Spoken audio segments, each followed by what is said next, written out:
ಇನ್ನು ಇದೆಲ್ಲದರ ಜೊತೆಗೆ ನೋಡಿ ಅಣ್ಣ ತಮ್ಮ ಇಬ್ಬರು ಕಂಬಿ ಎಣಿಸ್ತಾ ಇದ್ದಾರೆ. ಜೊತೆಗೆ ಏನು ಅಂತಂದರೆ ಇಬ್ಬರಿಗೂ ಕೂಡ ಅವೇ ಪರೀಕ್ಷೆಗಳು. ಈ ಬೆಳಗ್ಗೆನೇ ನಾವು ಈ ಬರೀ ಎಲ್ಲ ಕರ್ಮದ ಕಥೆಗಳನ್ನು ಹೇಳ್ತಾ ಇದ್ದೀವಿ ನೋಡಿ. ತಪ್ಪುಗಳಿಂದ ಜೈಲು ಸೇರಿದಂಥವರೊಬ್ಬರು, ಇನ್ನೇನು ಅಂದರೆ ಈ ಮಾಡಬಾರದ ತಪ್ಪುಗಳನ್ನು ಮಾಡಿ ಜೈಲು ಸೇರಿರುವಂಥ ಅಣ್ಣ ತಮ್ಮಂದರೆ ಒಂದೇ ರೀತಿಯ ಪರೀಕ್ಷೆಗಳು. ಇನ್ನು ಹೆಂಗಿರಬೇಕು ಅಂತ ಸ್ಥಿತಿಗತಿಗಳು. ಅವ್ರ ಮನೆಯೂ ಸರಿ ಯೋಚನೆ ಮಾಡಿ ಹೆಂಗಿದೆ ಅಂತ. ಯಾಕಂದರೆ ಎಷ್ಟು ಎತ್ತರದಲ್ಲಿದ್ದಂಥ ಕುಟುಂಬ ಇವತ್ತು ಯಾವ ಮಟ್ಟಕ್ಕೆ ಬಂದಿದೆ ಇವತ್ತು ಅಂತ ಈ ಮಕ್ಕಳಿಂದಾಗಿ. ಒಂದು ಮಾತಿದೆ ಏನು ಅಂತಂದರೆ, ಕೆಲವು ಸಂದರ್ಭಗಳಲ್ಲಿ ಶತ್ರುಗಳೇ ನಮ್ಮ ಮಕ್ಕಳಾಗಿ ಹುಟ್ಟುಬಿಡ್ತಾರಂತೆ. ಹೀಗಾಗಿ ಅವರು ಶತ್ರುಗಳು ಏನೇನು ಮಾಡಬೇಕೋ ಅವೆಲ್ಲ ಕೆಲಸ ಮಾಡ್ತಾರೆ ಅಂತ ಯಾಕೋ ಇವ್ರು ನೋಡಿದಂಥ ಸಂದರ್ಭದಲ್ಲಿ ನನಗೆ ಅದೇ ಅನ್ನಿಸ್ತಾ ಇದೆ. ಸೂರಜ್ ವಿಚಾರಕ್ಕೆ ಸಂಬಂಧಪಟ್ಟಂಗೆ ಈ ಸೂರಜ್ ಮೇಲೆ 1-2 ಆರೋಪಗಳೀಗ. ಇವತ್ತು ವೈದ್ಯಕೀಯ ಪರೀಕ್ಷೆ ಬೋರಿಂಗ್ ಆಸ್ಪತ್ರೆಯಲ್ಲಿ, ತಿರ್ಗಾ ಅದೇನೇ ಮೆಡಿಕಲ್ ಟೆಸ್ಟ್ಗಳು. ಇಲ್ಲಿ ನೋಡಿ ಗಂಡಸ್ತನದ ಈ ಪರೀಕ್ಷೆಗಳು ಪದೇ. ಇದೇ ಮಾತನ್ನು ಪ್ರಜ್ವಲ್ ಹೇಳ್ದ ಕೋರ್ಟ್ರಲ್ಲಿ. ನನಗೆ ಪದೇ ಕರ್ಕೊಂಡು ಹೋಗ್ಬಿಟ್ಟು ಈ ರೀತಿ ಲೈಂಗಿಕ ಇದ್ದು ಕೆಪಾಸಿಟಿ ಇದೆಯಲ್ಲೋ ಅಂತ ಟೆಸ್ಟ್ ಮಾಡ್ತಾರೆ. ನನಗೆ ಬಹಳ. ಶೇಖ್ ಖಲೀದ್ ಬಯೋಫ್ಲಾಕ್ನಲ್ಲಿ ಮೀನು ಸಾಕಿ 7 ತಿಂಗಳಲ್ಲಿ 2 ಲಕ್ಷ ಗಳಿಸ್ತಿದ್ದಾರೆ. ನೀವು ಕೂಡ ಅವರಿಂದ ಕಲಿಬೇಕಾ? ಅವ್ರ ಜೊತೆ ವಿಡಿಯೋ ಕಾಲ್ನಲ್ಲಿ ಮಾತಾಡಬೇಕಾ? ಈಗಲೇ ಫ್ರೀಡಮ್ ಆ್ಯಪ್ ಡೌನ್ಲೋಡ್ ಮಾಡಿ. ಮುಜುಗರ ಆಗುತ್ತೆ ಅಂತ, ಎಲ್ಲೂ ಇಲ್ದಿರೋಂಥ ಮುಜುಗರ ಈ ಟೆಸ್ಟ್ಗಳಾಗುವಂಥ ಸಂದರ್ಭದಲ್ಲಿ ಬಂದ್ಬಿಡ್ತವೆ. ಈಗ ಅಣ್ಣಂಗೂ ಅದೇ ಕಥೆ, ಸೂರಜ್ಗೂ ಅದೇನೇ. ಕರ್ಕೊಂಡು ಹೋಗಿ ಟೆಸ್ಟ್ಗಳ ಮೇಲೆ ಟೆಸ್ಟ್ಗಳನ್ನು ಮಾಡ್ತಾರೆ. ಇವರಿಂದ ಯಾರಿಗೆ ತೊಂದರೆ ಆಗಿದೆ ಅಂತ ಕಂಪ್ಲೇಂಟ್ ಕೊಟ್ಟಿದಾರಲ್ಲ, ಅವ್ರ ಬಗ್ಗೆನೂ ಕೂಡ ಸುಮಾರು 15 ಟೆಸ್ಟ್ಗಳಾಗಿದೆ. ಇನ್ನು ಗನ್ನಿಕಡದ ತೋಟದ ಮನೆ, ಅಲ್ಲಿ ಸ್ಥಳ ಮಹಜರು. ಹೊಳೆ ನರಸೀಪುರದ ಗನ್ನಿಕಡ ತೋಟದ ಮನೆ, ಸೂರಜನ್ ಕರ್ಕೊಂಬಂದು ಸ್ಥಳ ಮಹಜರ್ ಮಾಡುವಂತ ಸಾಧ್ಯತೆ ಇದೆ.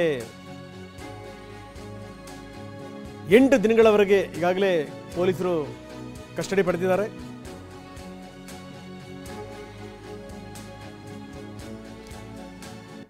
ಈಗ ತೋಟದ ಮನೆ ಕರ್ಕೊಂಡು ಹೋದರೂ ಕೂಡ ಆಶ್ಚರ್ಯ ಇಲ್ಲ. ಬನ್ನಿ, ನಮ್ಮ ಪ್ರತಿನಿಧಿ ಮಂಜುನಾಥ್ ಈಗ ನಮ್ಮೊಂದಿಗೆ ನೇರ ಸಂಪರ್ಕದಲ್ಲಿದ್ದಾರೆ. ಮಂಜುನಾಥ್, ನಾನು ಹೇಳ್ತಾ ಇದ್ದೆ ಹೇಗಿದ್ದು ಕುಟುಂಬ ಹೇಗಾಗ್ಬಿಡ್ತು ನೋಡಿ ಮಕ್ಕಳಿಂದಾಗಿ ಅಂತ. ನಂಬರ್ 1. ಎರಡನೇ ಸಂಗತಿ ಏನು ಅಂತಂದರೆ, ಈ ಸ್ಥಳ ಮಹಾಜರು ಅನ್ನುವಂಥದ್ದು ಇದೆಯಲ್ಲ ಮಂಜುನಾಥ್, ಅದಕ್ಕಿಂತ ದೊಡ್ಡ ಮುಜುಗರ ಜಗತ್ತಲ್ಲಿ ಇನ್ನೊಂದಿಲ್ಲ. ಯಾಕಂದರೆ ಈ ಬಂದಂಥ ಸಂದರ್ಭದಲ್ಲಿ ಜನರು ಚಪ್ಪಾಳೆ ಹೊಡ್ಕೊಂಡು ಅವ್ರನ್ನ ಬರಮಾಡ್ಕೊಂಡಿರ್ತಾರೆ, ಹಾರ ತುರಾಯಿ ಹಾಕಿರ್ತಾರೆ. ಆದರೆ ಈಗ ಪೊಲೀಸರ ಕಾವಲಲ್ಲಿ ಬಂದು ನಿಂತ್ಕೋಬೇಕು, ತಲೆ ತಗ್ಗಿಸ್ಕೊಂಡು ನಿಂತ್ಕೋಬೇಕು ಅಂತ ಒಂದು ಸ್ಥಿತಿ. ಮೊನ್ನೆ ಪ್ರಜ್ವಲ್ ಮನೆಗೆ ಹೋದಂಥ ಸಂದರ್ಭದಲ್ಲಿ ಅವ್ರ ತಾಯಿ ಈ ತುಳಸಿ ಕಟ್ಟೆ ಪೂಜೆ ಮಾಡ್ತಾಯಿದ್ರು. ಮಗನ ಕರ್ಕೊಂಡೋಗಿ ಸ್ಥಳ ಮಹಾಜರು ಹೆಂಗಿರುತ್ತೆ ಅದೇ ರೀತಿ ಈ ಸೂರಜ್ಜನ್ನು ಕೂಡ ಕರ್ಕೊಂಡ್ಬರ್ತಾರೆ ಅನ್ನುವಂಥ ಮಾತಿದೆ. ತೋಟದ ಮನೆಯಲ್ಲಿ ಅಲ್ಲಿ ಮಹಾಜರು ಮಾಡ್ತಾರೆ ಅನ್ನುವಂಥದ್ದು. ಇದ್ರ ಬಗ್ಗೆ ಹೆಚ್ಚಿನ ವಿವರಗಳೇನಿದೆ ಮಂಜುನಾಥ್? ಹೌದು, ಏನು ಜೂನ್ 22ನೇ ತಾರೀಕು ಹಾಸನ ಜಿಲ್ಲೆ ಹೊಳೆನರಸೀಪುರ ಗ್ರಾಮಾಂತರ ಪೊಲೀಸ್ ಠಾಣೆಯಲ್ಲಿ ಅರ್ಕಲ್ಗೋಡು ಮೂಲದ ಯುವಕನರು ಕೊಟ್ಟಿರ್ತಕ್ಕಂಥ ದೂರಿನ ಆಧಾರದಲ್ಲಿ ಅವರ ವಿರುದ್ಧ ಅಸ್ವಾಭಾವಿಕ ಲೈಂಗಿಕ ದೌರ್ಜನ್ಯ ಆರೋಪದಲ್ಲಿ ಪ್ರಕರಣ ದಾಖಲಾಗಿದೆ. ನಂತರ ಮರುದಿನ ಒಂದು ಪ್ರಕರಣವನ್ನು ಸರ್ಕಾರ CIDಗೆ ವಹಿಸಿದೆ.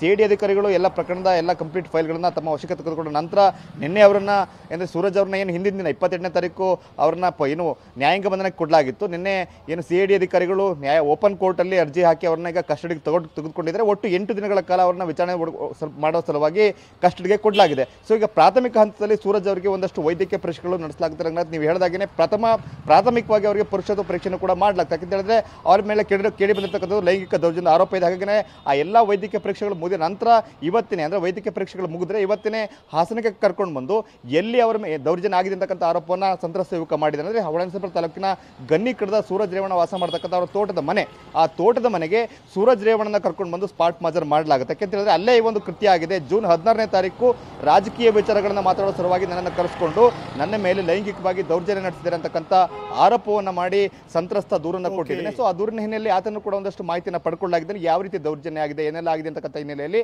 ಅವ್ರನ್ನ ಸೂರಜ್ ಅವ್ರನ್ನ ಕರ್ಕೊಂಡು ಬಂದು ಈಗ ಸ್ಪಾಟ್ ಮಹಜರ್ ಮಾಡ್ತಕ್ಕಂಥ ಸಾಧ್ಯತೆ ಇದೆ. ರಂಗನಾಥ್, ಓಕೆ, ಧನ್ಯವಾದ ತಮ್ಮೆಲ್ಲ ಮಾಹಿತಿಗೆ.